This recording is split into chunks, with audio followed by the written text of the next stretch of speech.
Hello and welcome to this video where we're going to look at Selling Sunset, one of the biggest Netflix shows of the year, and we're going to take a look at the houseplants they have in their staging. Houseplants are some of the easiest ways you can stage a place and make it feel lived in, make it feel homely, and it's really cheap, affordable way to do this, and it doesn't have to be hard work at all. So it'll be really interesting to see how some of the designers have used houseplants in their staging of these mega million mansion properties and how that affects the space. For those who don't know me, I am a horticulturalist. I work at an ornamental plant nursery and I have over 200 houseplants in my collection. So I have a lot of experience with houseplants and what they might do. I've been collecting houseplants for maybe 7 or 8 years now. So yeah, I think it'll be interesting to see what will come up. And let's jump right into the first episode. Super fresh.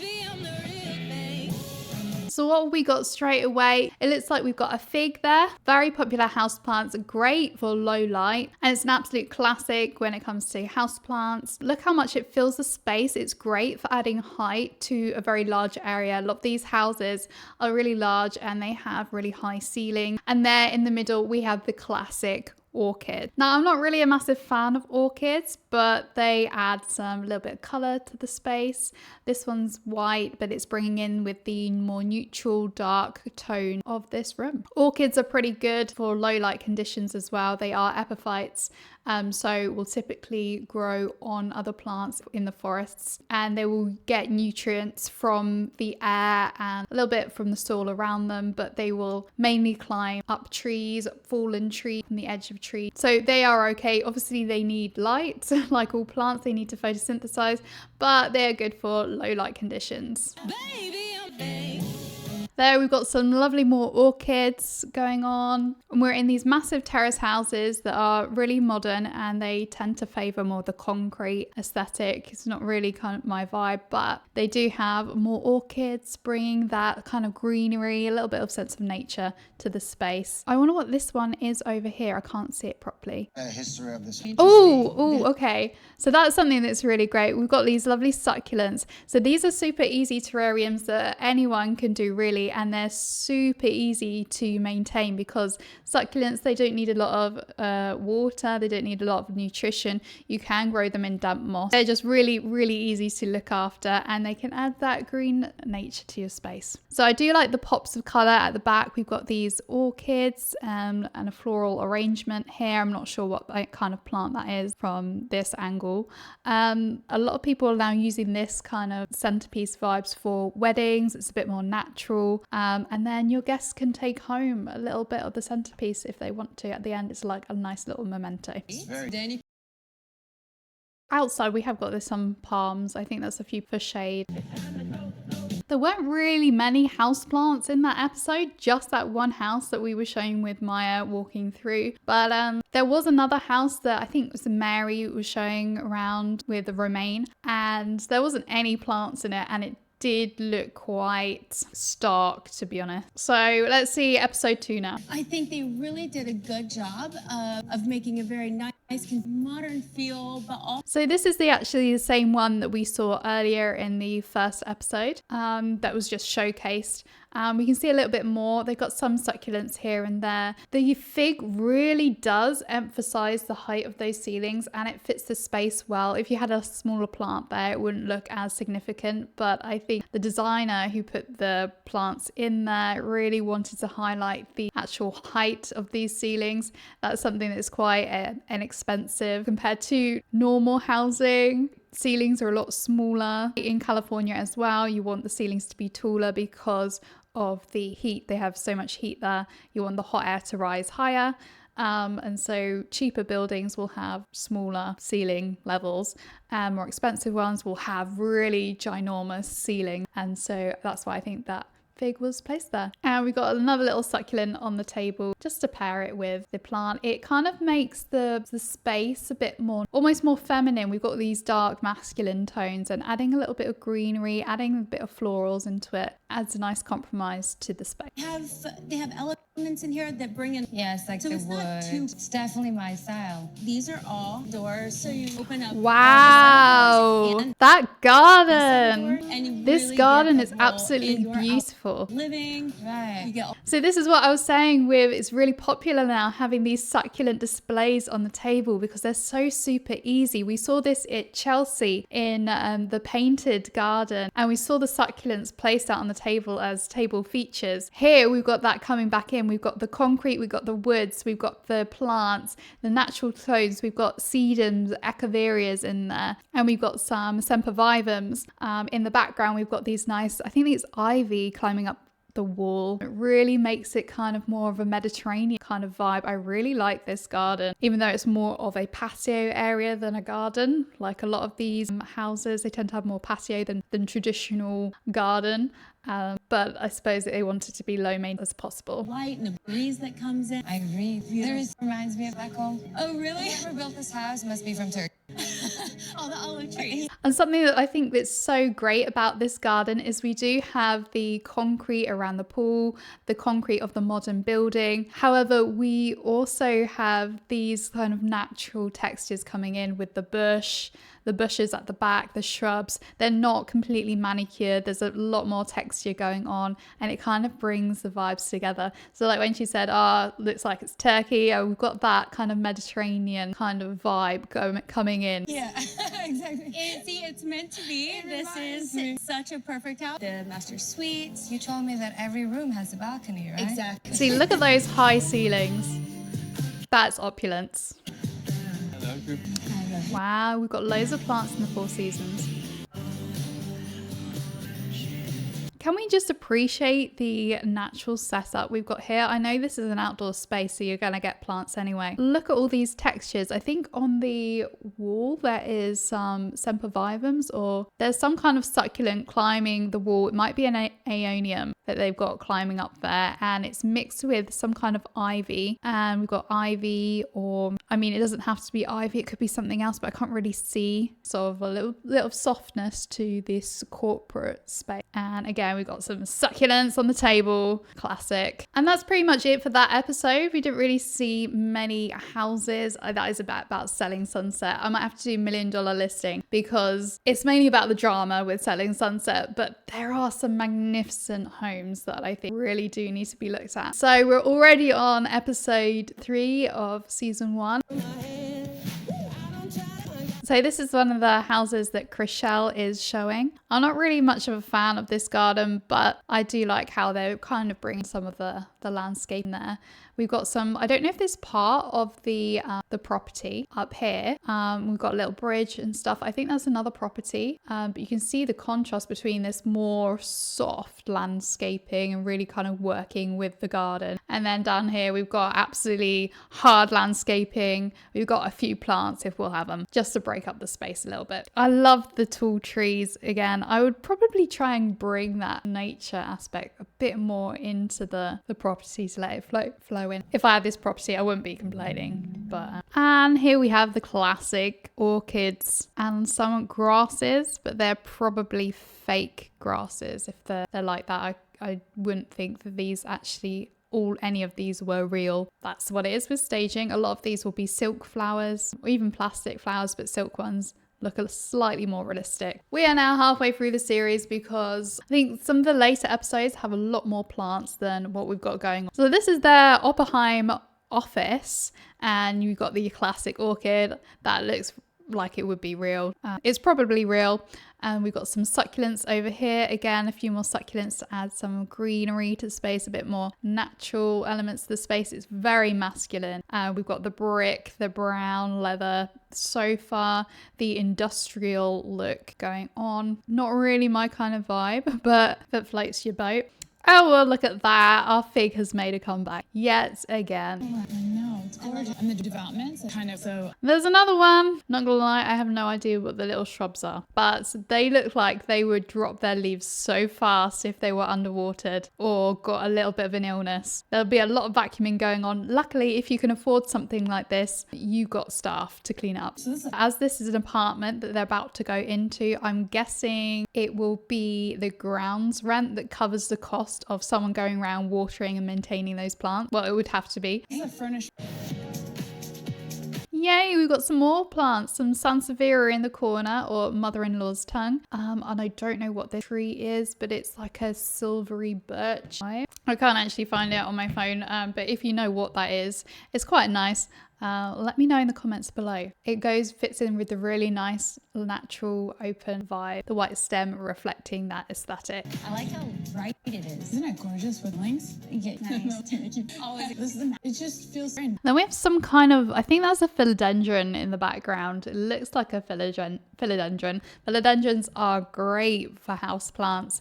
They can tolerate lower light conditions, but obviously you will get the best results if they are in bright sunlight, and you can have them climbing up or you can have them trailing. If you keep pruning them back, they'll become more of like this shrubby kind of vibe, and they can get really big. Their leaves look really big and they look a bit more exotic, a bit more jungle-like, depending on the variety you get. It adds some nice color to the space, nice natural color.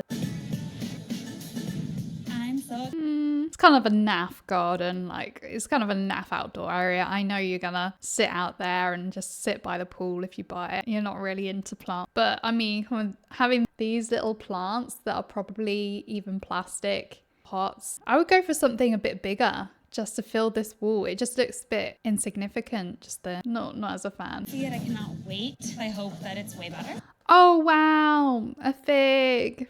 I feel like this is just going to be a series all about figs till I get you some facts. So these ones that we've just been shown look very similar to a fiddle leaf fig, where the shape of the leaf often like mimics a fiddle violin kind of shape. Yeah, so that's how we can tell the fiddle leaf fig. They grow quite large and it does flower. It can flower if you look after it, and its family is Moraceae, if that's pronounced correctly.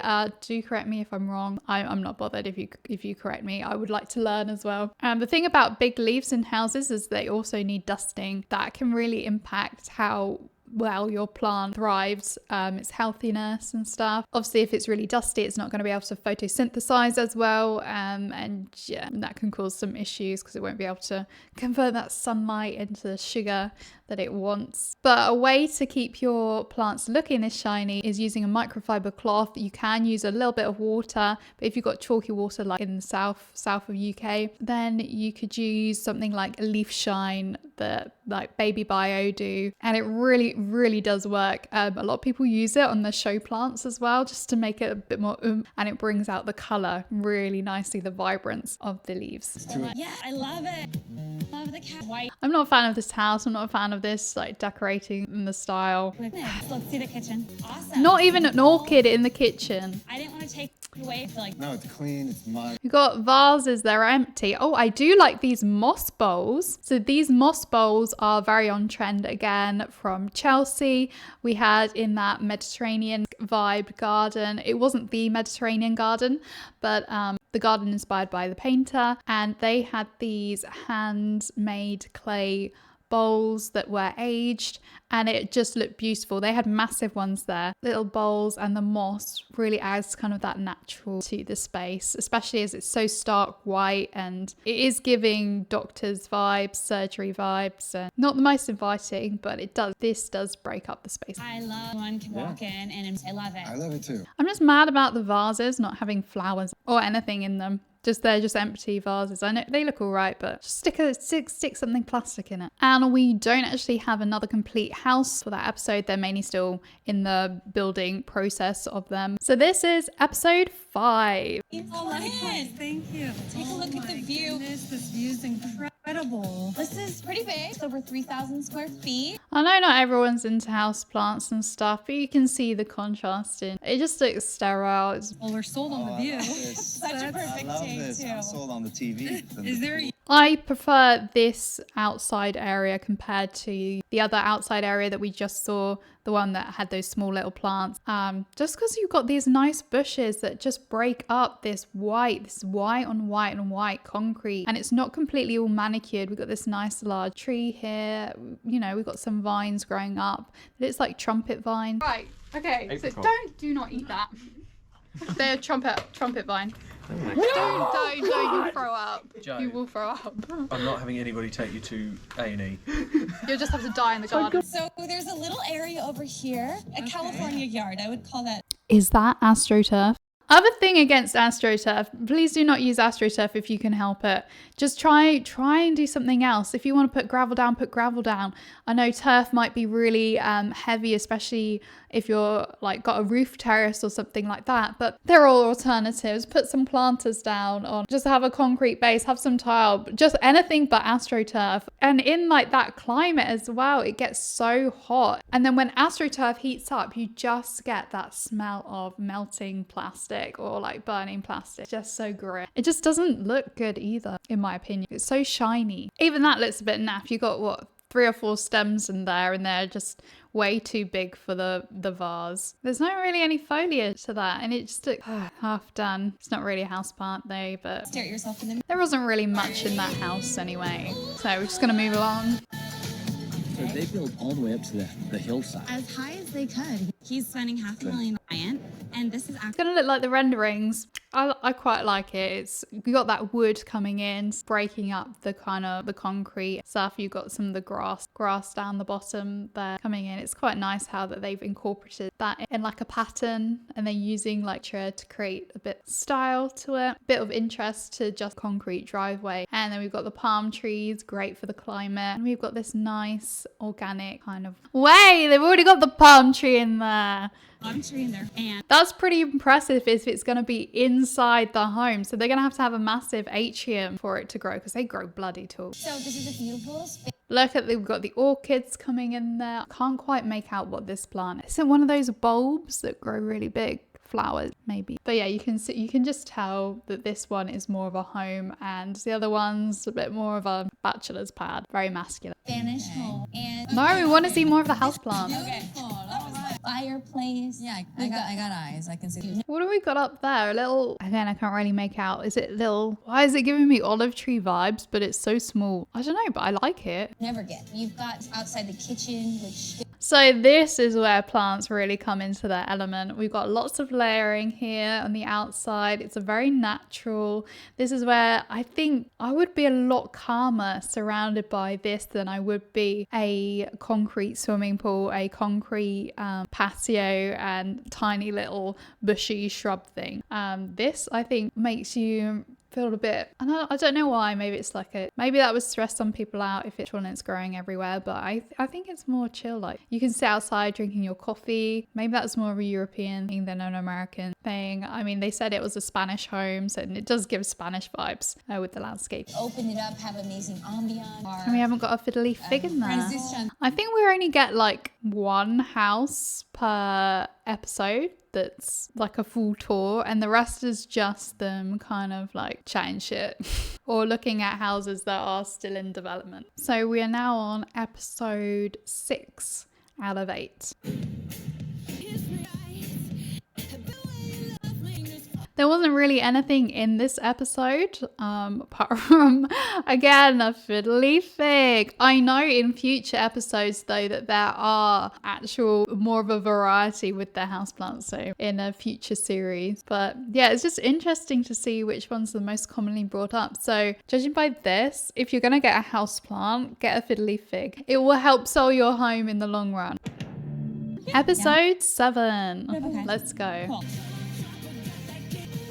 Oh, this is a bit nicer house. So here is where we can have that modern industrial kind of contemporary look with some nice architectural plants coming in, or ornamental plants coming in. It's giving banana vibes, but I think it might be a Strelitzia, the bird of paradise plant. So bananas come from the Musaceaceae family, and bird of paradise comes from Strelitziaceae family. And there's 5 species of Strelitzia. They all kind of resemble each other. So apparently one of the main differences is with the bird of paradise, the stem is really pronounced and it tapers down. So we've got this like triangular shape, and it does tear as it gets bigger. It describes the bird of paradise as having more of a clump of stems rather than a singular tree-like stem, which is banana. Oh, there we go. Oh, the frame moved out and we have a flower there. Bird of paradise, guys. We had a flower.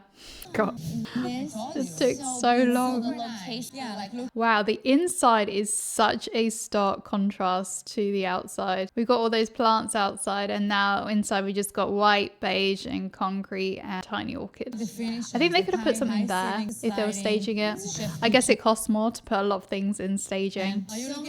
And that's pretty much the rest of the house, is that very modern. And then they're in the office. So we are jumping to the last and final episode of season 1. Honestly though, even though I don't like some of the houses, I wouldn't be complaining if I lived and I had that much money to actually buy one. If you think about how much they cost though there, and you think about how much that stretches into the UK, but you're getting fields that are selling for a few million. Nothing on them, not even planning permission. That's in the south. If you want to go to north. Oh, I like this. I like the wood and the natural tones of this. It is lacking a few plants. This is really cool. No, I do like that. I do like that.